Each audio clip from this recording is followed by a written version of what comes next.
যাদের ঘরে ছোট ছোট বাচ্চা আছে তাদের ঘরে নিশ্চয়ই সবাই পোলাও পছন্দ করে, তো আমার ঘর কিন্তু তার ব্যতিক্রম না। আমার ঘরে ছোট বড় সবাই ইনশাল্লাহ পোলাও খুব পছন্দ করে, আমার বাচ্চারা এবং আমার হাজব্যান্ড তো খুব পছন্দ করে।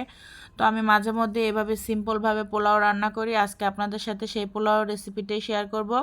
আসসালামু আলাইকুম বন্ধুরা, আপনারা সবাই কেমন আছেন? আশা করি সবাই ভালো আছেন।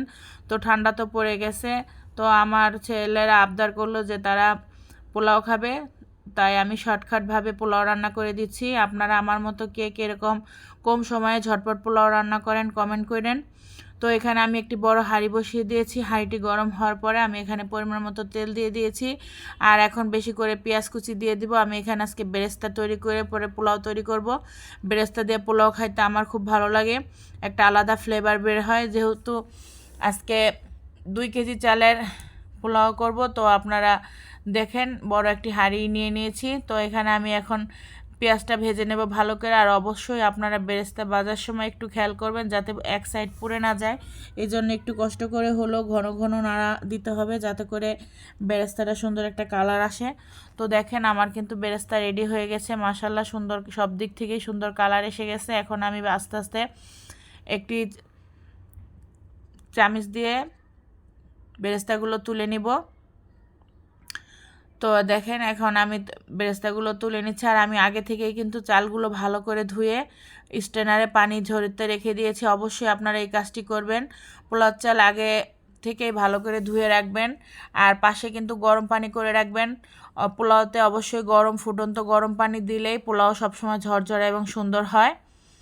আর আপনারা হয়তো অনেকেই জানেন, বাবুর্চিরা যখন বিয়ে বাড়ি অনুষ্ঠানে পোলাও রান্না করে তারা কিন্তু পোলাও চালটা ধয় না, একদম শুধু ঝেড়ে পরিষ্কার করে ডাইরেক্ট রান্না করে। আমি দেখেছি অনেক জায়গায়, কিন্তু আমরা যেহেতু বাসা বাড়িতে অল্প চালের পোলাও তৈরি করি, তো আমরা একটু ধুয়েই পরিষ্কার করে নিব। ভালো করে পানি ঝরিয়ে নিলে শুকনা হয়ে যাবে চালগুলো।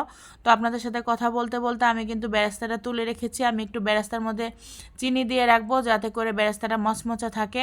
এদিক থেকে আমি দেখেন দিয়ে দিলাম পোলাও চাল তেলের মধ্যে, দিয়ে দেব লবণ, আর দিয়ে দেবো এলাচ, দারচিনি, তেজপাতা। এখন জাস্ট ভালো করে নেড়ে চেড়ে নিব। এত সুন্দর করে নাড়বেন যাতে নিচে ধরে না যায়, আর জালটা মিডিয়ামে রাখবেন। আর এখন দিয়ে দেবে 1 চামচ পরিমাণ আদা বাটা, 1 চামচ পরিমাণ রসুন বাটা। এখন জাস্ট ভালো করে নাড়াচাড়া করবেন যতক্ষণ পর্যন্ত চালটা ঝরঝরা না হয়ে আসে। যেহেতু আমার পোলাও চালে কোনো পানি নেই, সেহেতু নাড়তে কিন্তু অনেক সুবিধা হবে। পানি থাকলে কিন্তু নিচে ধরে যাইতে চায়, তাই অবশ্যই আপনারা পানিটা ঝরিয়ে রাখার চেষ্টা করবেন। আর এভাবে কিন্তু পোলাও রান্নাটা অনেক মজা লাগে। তো আমি এখানে এখন পাতিলটা নামিয়ে নিচে একটি তাওয়া দিয়ে দিলাম, আর এই পর্যায়ে আমি এখন গরম পানি দিয়ে দিব, একদম ফুটন্ত গরম পানি দিব যাতে করে পোলাওটা একদম ঝরঝরা হয়। এখানে পানিটা পরিমাণ মতো দিবেন। আপনারা যদি 1 কাপ চাল নেন তাহলে 2 কাপ পরিমাণ পানি দিবেন। তো এই পদ্ধতিতে আপনারা পোলাও রান্না করে দেখবেন। আমার কিন্তু একটা আইডিয়া হয়ে গেছে আলহামদুলিল্লাহ, এতদিন ধরে রান্না করতে করতে আমি কিন্তু আমার নিজের আইডিয়া থেকেই পানি দিয়ে দেই। তো জাস্ট পানি দেওয়া শেষ হয়ে যাবে। এখন দেখেন, এখন শুধু নেড়ে চেড়ে ঢেকে দিব। এখন আর পোলাও যখন রান্না করবেন অবশ্যই এই পর্যায়ে জাল কিন্তু হাই লেভেলে রাখবেন। যখন বলক চলে আসবে পরে আস্তে জাল কমিয়ে দিলে হবে। এখন আমি ঢেকে দেব পোলাওটা। আমার পোলাও প্রায় সব কিছু কমপ্লিট দেওয়া, এখন আমার পোলাও হয়ে যাবে ইনশাল্লাহ। ঢেকে দিলাম। তো এইভাবে কে কে পোলাও রান্না করেন দেখেন, আমার পোলাওতে কিন্তু বলক চলে আসে, যেহেতু গরম পানি দিয়েছি বলক চলে এসে ভাতের রূপ নিয়ে নিয়েছে। এখন জাস্ট জাল কমিয়ে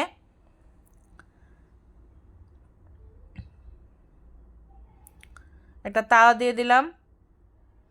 এই তাওয়াটার উপরে এখন পোলাওটা রেখে জালটা কমিয়ে রেখে দেব।